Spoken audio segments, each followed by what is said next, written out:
Alors, pour illustrer tout ça, on va créer un projet très simple de construction de maison. Donc, pour créer un projet, on clique sur le bouton Créer un projet. En nom de projet, on choisit construction de maison. On précise un T0 du projet, donc par défaut c'est la date du jour, et un numéro de dossier éventuel, dont on vérifie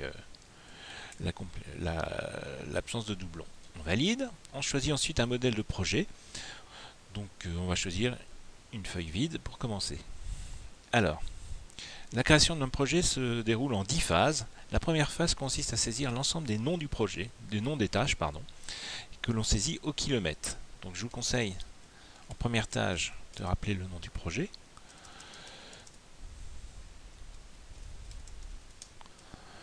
Suivi de la touche Entrée. Ensuite, en phase suivante, on a étude des plans.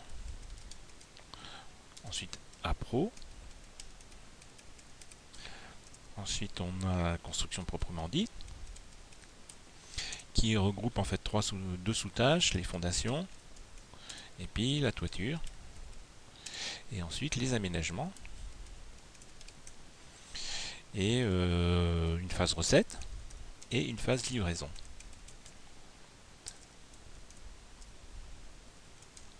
Entrée. Donc là, je n'ai fait que saisir au kilomètre les tâches. Alors, la phase numéro 2 va consister à faire des récapitulatifs de tâches. Donc, je voudrais par exemple que la tâche construction de maison récapitule toutes les autres tâches. Donc, je les sélectionne et je clique sur ce bouton qui les décale. Donc, j'ai bien réalisé une tâche récapitulative. Je vais faire de même pour la construction. Je sélectionne ces deux tâches-là et je les décale à droite. Donc, j'ai bien fait une tâche récapitulative de construction. Voilà. Ensuite, la phase suivante, numéro 3, va consister à déterminer les quantités de travail ou d'attente pour chacune des tâches. Alors, auparavant, je vais insérer une tâche, avec le bouton Insérer, ça s'appelle Suivi de projet, que je vous conseille de faire. Donc, justement, sur cette tâche de suivi de projet, je vais saisir par exemple 40 heures de travail que je voudrais y consacrer. Étude des plans, je vais mettre également 40 heures. Appro des matériaux, je vais mettre plutôt 10 jours.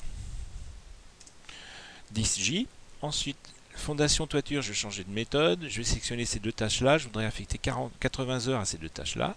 Je fais un clic droit sur le tableau des tâches, affectation multiple, et je dis c'est pour ces deux tâches-là, on va mettre 80 heures. Voilà. Aménagement, je vais encore changer de méthode. Je vais saisir directement dans le tableau des tâches. Je vais mettre encore 80 heures. Recette, 40 heures. Et livraison, je laisse tel quel, puisque je voudrais que ce soit une tâche jalon. Ensuite, la phase numéro 4 va consister à faire les liaisons entre tâches. Alors finalement, ma première tâche, c'est l'étude des plans. Elle sera suivie d'appro des matériaux et de la construction. Donc je peux lier ces trois tâches-là à l'aide de ce bouton. Voilà, c'est bien le cas. Je fais pareil pour fondation toiture. Je sélectionne ces deux tâches et je fais la liaison ici. Alors je vais changer de méthode. Je vais plutôt prendre la tâche toiture et je dis que comme prédécesseur, elle aura la tâche fondation. Donc je cherche dans les tâches précédentes la tâche fondation et je fais une liaison ici. J'aurais tout aussi bien pu choisir un autre projet pour faire la liaison. Ce projet-là dont je choisis la tâche et automatiquement le logiciel aurait fait une liaison par rapport à cette tâche-là. Voilà. La tâche aménagement, en fait, elle va succéder à la tâche construction. Donc je sélectionne construction et aménagement à l'aide des touches contrôle. Je fais ma liaison. Et puis finalement, les tâches aménagement, recette et livraison sont liées. Donc je peux les lier comme ça. Voilà. Ensuite, la phase suivante, numéro 5, consiste à intégrer les contraintes temporelles. Je sais par exemple pour les fondations, donc au mieux ça va démarrer le 31 mai. Moi je voudrais que ça démarre plutôt le 7 juin. Donc automatiquement la tâche est décalée avec cette petite contrainte sous forme de triangle blanc. Pareil, je pourrais démarrer l'approvisionnement des matériaux un petit peu plus tôt que la fin des études des plans. Donc je vais mettre un retard négatif par exemple de moins 5 jours. Moins 3 jours. Voilà. Et puis, je pourrais également dire, oui, en fait, la phase, on va tout de suite faire la phase suivante. Donc, c'est l'allocation des ressources sur les tâches. Donc, par exemple, la tâche suivie de projet, je voudrais que ce soit fait par Monsieur IBU. Je l'ajoute et par défaut il met 80% de taux d'affectation, c'est un taux qui est paramétrable. L'étude des plans, on va plutôt mettre monsieur ABC. Et je voudrais qu'il soit à 50% de son temps, donc je précise 50. La pro des matériaux, c'est personne, puisque c'est de l'approvisionnement. Les fondations toiture, je vais changer de méthode, je sélectionne ces deux tâches-là, je fais un clic droit, affectation multiple, et je vais dire que c'est là encore monsieur ABC et à 100% de son temps. Affecté. Les aménagements, c'est aussi monsieur ABC finalement, mais plutôt à 50% de son temps. Voilà. La recette, on va dire que c'est deux personnes, donc c'est monsieur IBU et monsieur ABC. Voilà. Donc on a deux personnes pour se partager les 40 heures de travail allouées.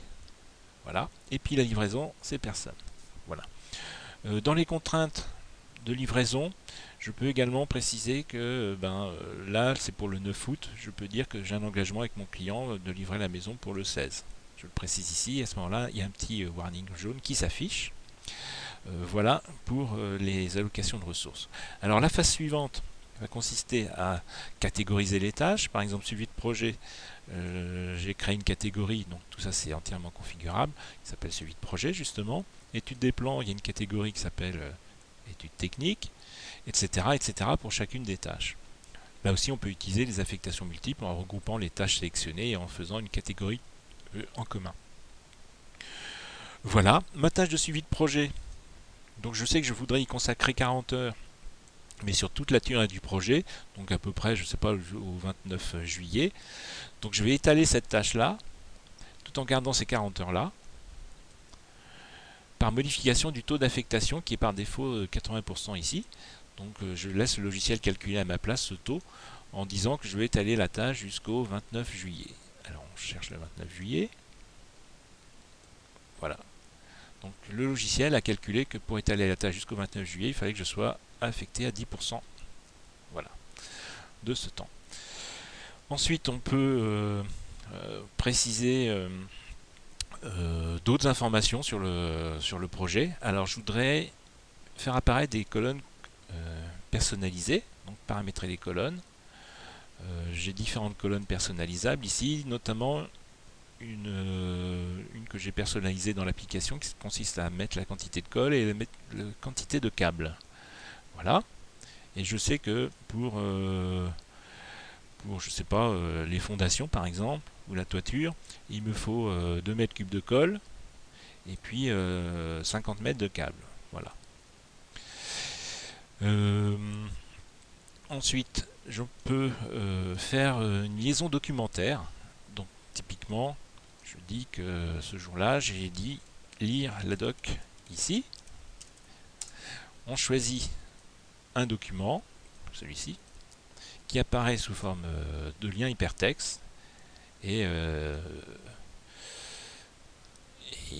je me suis trompé de bouton. Je recommence.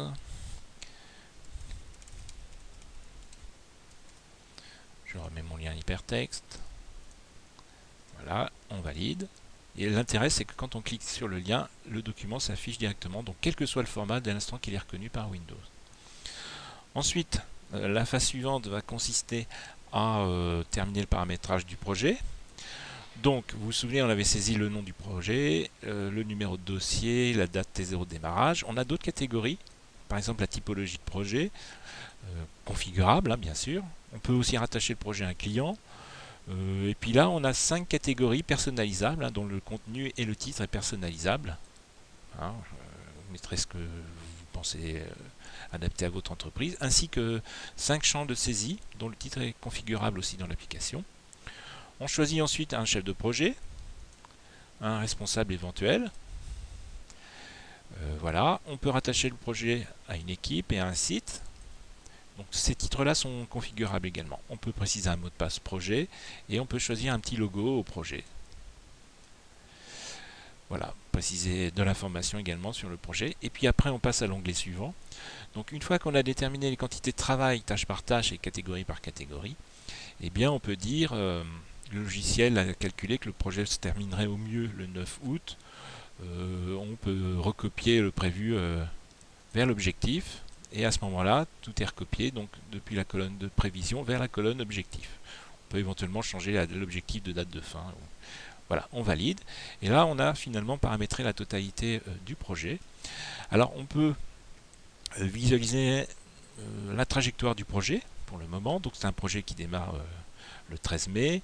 En rouge, c'est la courbe de travail prévue avec les congés des gens, donc c'est pour ça qu'il y a des paliers de temps en temps. En bleu, c'est les objectifs, et puis en vert, les heures réalisées, donc on n'a pas encore saisi d'heures. Hein. Ça, on peut l'avoir catégorie par catégorie de tâches, et également voir les coûts horaires.